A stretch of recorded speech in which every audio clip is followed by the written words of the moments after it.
मध्य प्रदेश विधानसभा में आज एक ऐतिहासिक क्षण दर्ज हुआ जब पहली बार देवभाषा संस्कृति में ध्यानाकर्षण प्रस्तुत किया गया। जबलपुर उत्तर मध्य से विधायक डॉक्टर अभिलाष पांडे ने विधानसभा में सांस्कृतिक भाषा के संरक्षण और संवर्धन को लेकर ध्यानाकर्षण प्रस्तुत किया और विशेष बात ये रही कि उन्होंने पूरी प्रस्तुति संस्कृत भाषा में दी। इस ऐतिहासिक क्षण को और गौरवपूर्ण बनाया गया माननीय स्कूल शिक्षा मंत्री उदय प्रताप के द्वारा, जिन्होंने संस्कृति में ही अपना उत्तर देते हुए बताया है कि प्रदेश में सांस्कृतिक भाषा जो होती है उसके लिए कई ठोस कदम उठाए जा चुके हैं। डॉक्टर पांडे ने संस्कृत को बोलचाल और साथ ही व्यावसायिक भाषा बनाने, संस्कृति सप्ताह बनाने और साथ ही वैदिक योग ज्योति जैसे विषयों को पाठ्यक्रम से जोड़ने की बात कही। ये कदम हमारी परंपरा, संस्कृति और साथ ही शिक्षा को एक नई दिशा देने वाला है। देखिए, संस्कृत हमारी प्राकृत भाषा है, देवनागरी संस्कृत है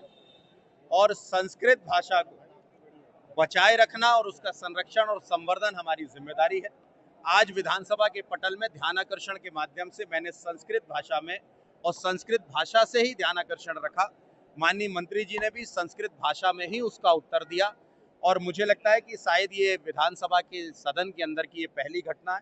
और संस्कृत के प्रति जो मैंने प्रश्न खड़े किए कि जिस तरह से देश के यशस्वी प्रधानमंत्री आदरणीय नरेंद्र मोदी जी,